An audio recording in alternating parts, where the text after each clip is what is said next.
말씀을 준행할 때. 예레미야 22장 1절에서 9절 말씀. 여호와께서 이와 같이 말씀하시되 너는 유다 왕의 집에 내려가서 거기에서 이 말을 선언하여 이르기를 다윗의 왕위에 앉은 유다 왕이여 너와 내 신하와 이 문들로 들어오는 내 백성은 여호와의 말씀을 들을지니라. 여호와께서 이와 같이 말씀하시되 너희가 정의와 공의를 행하여 탈취당한 자를 압박하는 자의 손에서 건지고 이방인과 고아와 과부를 압제하거나 학대하지 말며 이곳에서 무죄한 피를 흘리지 말라.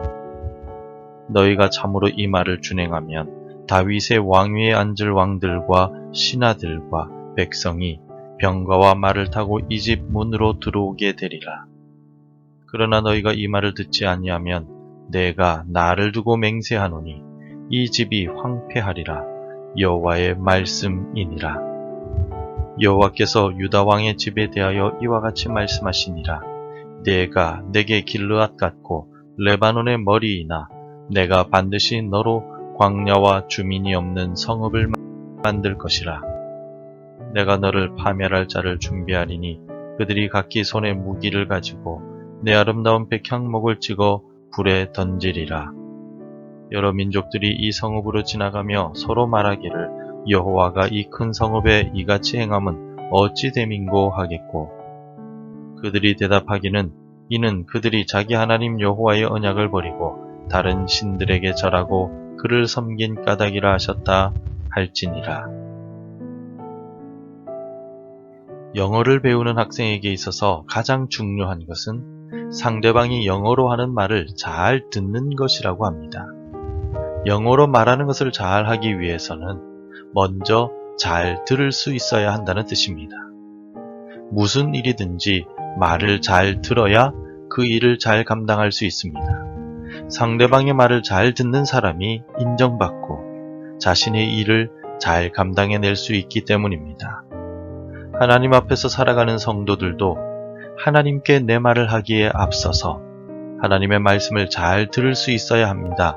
말씀을 잘 들을 때 형통한 삶을 살아갈 수 있기 때문입니다. 하나님께서는 바벨론의 침공을 눈앞에 둔 유다 왕에게 예레미야 선지자를 보내셨습니다. 그리고 유다 왕에게 하나님의 말씀을 선언하라 라고 명령하셨습니다. 오늘 본문에서 하나님께서 왕에게 선언하신 말씀이 무엇이겠습니까? 하나님께서는 지금이라도 늦지 않았기 때문에 말씀을 준행하면 살 수 있다고 말씀하셨습니다. 4절을 함께 읽겠습니다. 너희가 참으로 이 말을 준행하면 다윗의 왕위에 앉을 왕들과 신하들과 백성이 병거와 말을 타고 이 집 문으로 들어오게 되리라. 하나님께서 예레미야를 통하여 유다 왕에게 선언하신 말씀은 하나님의 말씀을 준행하라입니다. 하나님의 말씀을 준행하면 다시 말을 타고 왕궁의 문으로 들어오게 되는 것처럼 번영하고 왕국이 존속하게 될 것이라 약속해 주셨습니다. 하지만 하나님의 말씀을 듣지 않으면 어떻게 된다고 말씀하십니까? 우리 함께 5절을 같이 읽겠습니다. 그러나 너희가 이 말을 듣지 아니하면 내가 나를 두고 맹세하노니 이 집이 황폐하리라. 여호와의 말씀이니라. 하나님께서는 예레미야를 통하여 하나님의 말씀을 듣고도 순종하지 않으면 왕의 집, 즉 가문이 황폐하게 될 것이라고 말씀하셨습니다. 황폐라는 말은 히브리어 성경에 하르바라고 표현되어 있는데 그 뜻은 아무것도 남지 않고 철저하게 파괴가 된다는 의미입니다. 하나님의 말씀을 듣고도 순종하지 않으면 가문이 멸망하고 아무것도 남지 않아 철저하게 파괴되고 말 것입니다. 바벨론의 공격 앞에서 풍전등화와 같은 위태한 유다 백성들과 왕의 가문이 살 수 있는 유일한 방법은 그러므로 하나님의 말씀을 듣고 준행하는 것입니다. 예레미야 38장 말씀에 보면 결국 하나님의 말씀을 듣고 준행하라는 하나님의 명령에도 불구하고 시드기야 왕은 하나님의 말씀을 준행하지 않았습니다. 시드기야는 바벨론에게 항복하지 않고 애굽을 의지하기로 결정하였기 때문입니다. 그 결과로 예루살렘 성은 바벨론에게 함락되고 시드기야는 밤중에 도망을 갔지만 여리고 평지에서 포로로 붙잡히고 말았습니다. 그리고 자신의 눈앞에서 아들들과 유다의 귀족들이 죽임을 당했습니다. 시드기야는 즉시 두 눈이 뽑히고 바벨론으로 끌려갔다라고 성경은 설명하고 있습니다. 하나님의 말씀을 듣고도 준행하지 않는 자의 최후는 이와 같습니다. 그러나 시드기야와는 달리 이스라엘을 가나안 땅으로 인도한 여호수아는 하나님의 말씀을 듣고 절대적으로 순종하였습니다. 하나님께서는 여호수아에게 율법을 다 지켜 행하고 좌로나 우로나 치우치지 말라고 명령하셨습니다.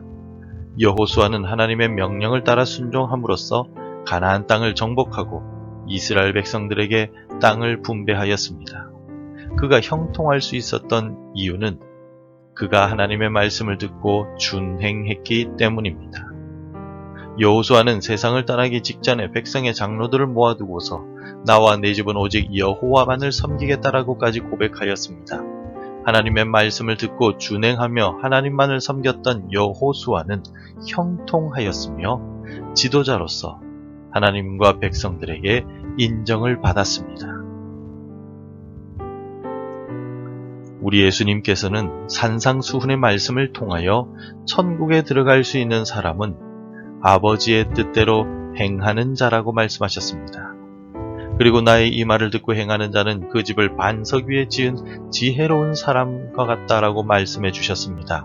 또 하나님의 뜻대로 행하는 자가 내 형제요 자매요 어머니이니라 라고 말씀하셨습니다. 하나님의 말씀을 듣고 준행하는 자는 예수님을 사랑하는 사람이며 천국에 들어가는 사람이며 지혜로운 사람입니다. 오늘 우리도 주의 말씀을 듣고 행하는 지혜로운 자가 되어야 할 것입니다. 하나님께서는 예레미야를 통하여 유다왕 시드기야에게 말씀을 준행하면 살 것이고 말씀을 듣지 않으면 망하게 될 것이라고 분명히 전해주셨습니다. 죽음과 멸망의 위기 속에서 살 수 있는 유일한 방법은 하나님의 말씀을 듣고 순종하는 것입니다. 말씀을 준행한 여호수아는 형통했지만 말씀을 듣지 않은 시드기야 왕은 망하고 말았음을 기억하십시오. 성도 여러분, 오늘 우리가 살아가는 삶이 어찌 평안하고 형통하기만 하겠습니까? 우리의 삶에 찾아오는 육신적인 아픔이나 영적인 위기, 사람 사이에 찾아오는 고통과 아픔들, 그리고 각종 시험으로 인한 의심과 불안이 우리 마음을 짓누를 수 있습니다. 바로 이때 우리는 두려워하기에 앞서 하나님을 의지하고 하나님의 말씀을 듣고 준행해야 합니다. 오늘 우리가 들은 말씀과 같이 하나님이 나의 도움이심을 믿고 하나님만을 따릅시다. 그리할 때 우리의 문제가 해결되고 우리의 삶이 하나님의 은혜 안에서 여호수아와 같이 형통할 수 있을 것입니다. 기도하겠습니다. 우리에게 변함없는 사랑과 은혜를 베풀어 주시는 하나님, 오늘 우리에게 위기를 극복할 수 있는 힘이 되는 말씀을 주셔서 감사합니다. 주님의 말씀을 의지하여 오늘도 주의 말씀을 준행하며 살아가겠습니다. 위기의 순간에 하나님의 말씀을 묵상하고 기쁜 순간에 찬송하겠습니다. 우리의 결단이 무너지지 않도록 도와주옵소서. 예수님의 이름으로 기도드립니다. 아멘. 계속해서 함께 기도해 주시기 바랍니다. 하나님의 말씀을 준행하고 따르게 하소서. 우리나라와 민족을 보호하시고 붙들어 주소서. 여호수아를 본받아 말씀을 준행하는 우리 가정 되게 하소서. 복음 전해야 할 한 사람이 생각나게 하소서. 오늘도 말씀대로 살아가며 열매 맺는 하루가 되시기를 축복합니다.